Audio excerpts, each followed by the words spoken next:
Olá, discípulos de Jesus, Pastor Gary Haynes aqui.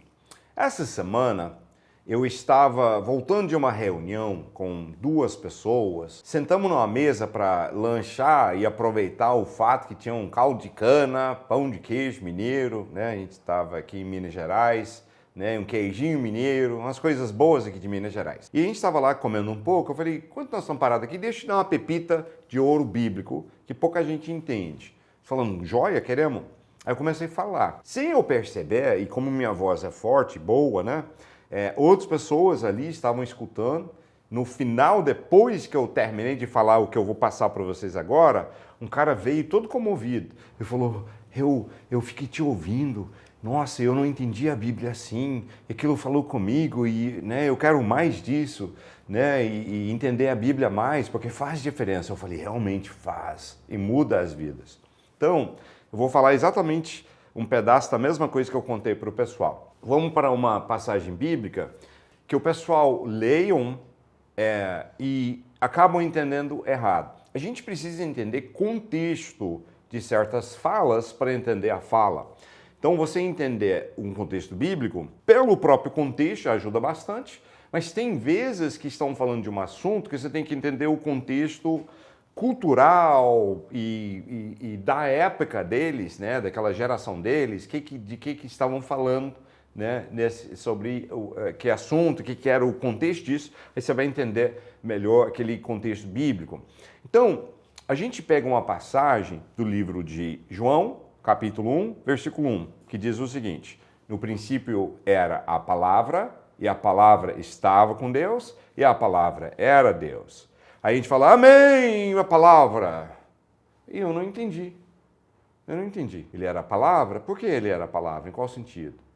Só que isso aí foi escrito no grego e não no português. Tá?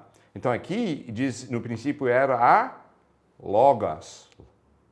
Logos. Logos significa palavra, significa.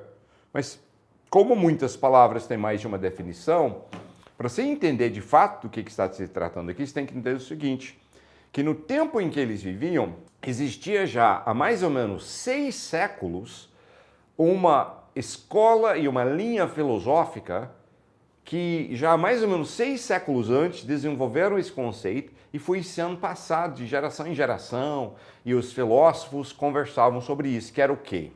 Eles falavam sobre a filosofia da Logos. A Logos era o que para eles? A Logos era, ora, para eles, definiam como o Deus quem criou tudo, o Deus que era por trás de tudo, o Deus que se manifestava através da criação e da natureza. Ele também era chamado, Logos era chamado a alma do universo e assim vai.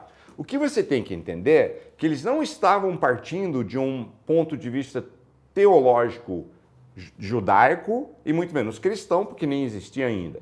Então eles não estavam falando vindo do judaísmo necessariamente, eles estavam falando vindo, né, eles acreditavam em panteão de deuses, né, aquelas histórias todas, Zeus e aquela turma, né, que faziam todo tipo de aventura nas antigas histórias e tudo mais. Mas assim, mesmo tendo aquelas histórias desses deuses, eles falavam, a Logos não era isso, a Logos era o Deus supremo, o Deus que criou tudo e que você via a Logos manifesto através da criação. Pela criação você via que tinha um Criador que fez tudo. Elon Musk não é cristão, por mais que a mãe dele era professora de escola dominical e ele tem raízes no cristianismo, mas Elon Musk, ele fala assim, eu não sou cristão, mas eu que estou mexendo com foguetes, espaço, estudo muito, acompanho muito o conhecimento todo que tem sobre o espaço, planetas e tudo mais, o universo, e quando eu penso no início de tudo, ele falou, eu não consigo acreditar, Elon Musk, né, um dos caras mais brilhantes da história da Terra e o cara mais rico, né, do mundo hoje, e um cara que está mais mudando nosso mundo hoje, ele falou o seguinte, que eu acho fascinante, é meio uma filosofia do Logos, ele falou, eu, pela criação, entendo que um ser divino criou isso tudo. Então eu acredito que tem que ter um ser divino atrás disso tudo. Então essa era a filosofia que eles tinham da Logos. Philo de Alexandria, que era um filósofo judeu, então ele já tinha, né, o ensinamento do Deus verdadeiro, bíblico e tudo, ele ensinava que a Logos era, agora segura aí para você entender, porque ele não era crente em Cristo Jesus. Ele ensinava que a Logos era o intermediário entre Deus e os homens. Era Logos, ok? Agora, Justinio, o mártir, que era um dos pais da fé, ele tem algumas escritas que a gente chama de apologias, ou uma defesa da vida com Jesus, do cristianismo, né, e tudo mais. E ele defende, ele faz essas apologias para o imperador romano, que estava matando muitos discípulos de Jesus, e ele defende, ele fala várias coisas legais. Ele falou, gente, eu sou o imperador, com muito respeito, nós não somos uma ameaça para o Senhor, porque nós não somos um reinado político, físico, espiritual, né? Então, nosso rei espiritual, nós não estamos aqui agora para tentar fazer um reino, então não somos um perigo para o Senhor não tinha que ficar mandando matar a gente. Aí ele vai, e o que ele fala? Ele fala, e o Senhor deve ter falado, o Senhor conhece as filosofias sobre a Logos, que existe, pela natureza, a gente vê ordem e que há por trás disso um Criador, que é a Logos, né? Alguém por trás disso, que é a Logos. O Senhor conhece essa filosofia. Justinio Mártir, no ano um pouquinho mais de 100, se não me engano, lá para 110, teria que olhar para ver o ano exato, mas é próximo disso, mais ou menos 105, 110, né? Algumas décadas depois da morte do último apóstolo de Jesus, né? E o que? Falamos em 80 anos depois da ressurreição, né, e ascensão de Jesus, e ele vira e fala o seguinte, eu declaro para o senhor imperador que a Logos é Jesus. A Logos que vocês falam, que vocês vejam assim, né, da sua forma, né, meio atrapalhado, eu te falo que a Logos é Jesus, é o Filho de Deus, ele veio aqui na Terra e ele prega o Evangelho para o imperador, usando o gancho, dizendo que a Logos era Jesus. E essa ideia que aqui estava falando em João 1, da Logos, que é essa Logos que é manifesto através de Jesus, muitos dos pais da fé, né, naquela época, e o pessoal daquela época usavam isso como analogia. Incrível isso, né? Pensar, por mais que eles não enxergavam com clareza, faziam alguns chutes errados, mas eles estavam vendo que existia esse Deus que criou tudo, intermediário entre o Deus e o homem e tal, e era Jesus, né?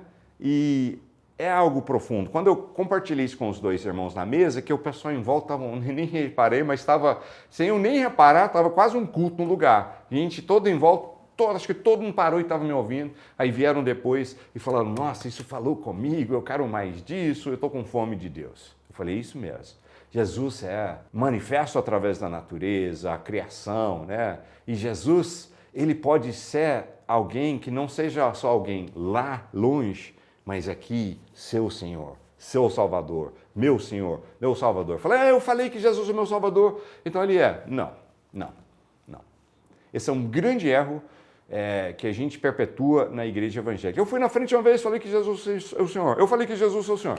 Jesus diz que não adianta me chamar de Senhor e falar Senhor, Senhor. Quer dizer, Jesus mesmo diz que não basta você falar que ele é Senhor, que ele diz, mas se você não obedecer o que eu mando, não adianta você falar que eu sou o Senhor, se não obedecer o que eu mando, eu não sou o seu Senhor. Então, se quer que Jesus seja seu Senhor hoje, obedece ele. Obedece a sua palavra, obedece os mandamentos de Jesus, põe em prática na tua vida e seja um verdadeiro discípulo de Jesus, e aí sim ele se torna seu Senhor. Mas Jesus, ele é manifesto através da criação, você vê um criador nessa criação, né? Eu oro que um dia Elon Musk tome o próximo passo e entenda que, né, esse Criador que fez tudo é o Deus Todo-Poderoso e seu Filho Jesus é o caminho para ele.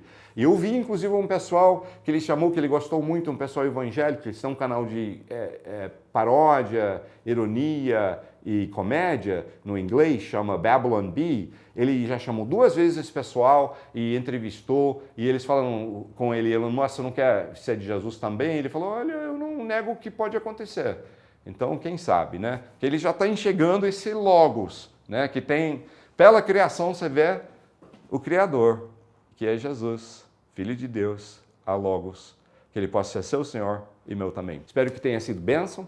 Eu quero que você ande conosco. Nós estamos numa busca de ajudar as pessoas a entenderem melhor a palavra, virarem verdadeiros discípulos de Jesus e vivam a vida cheia do poder do Espírito Santo.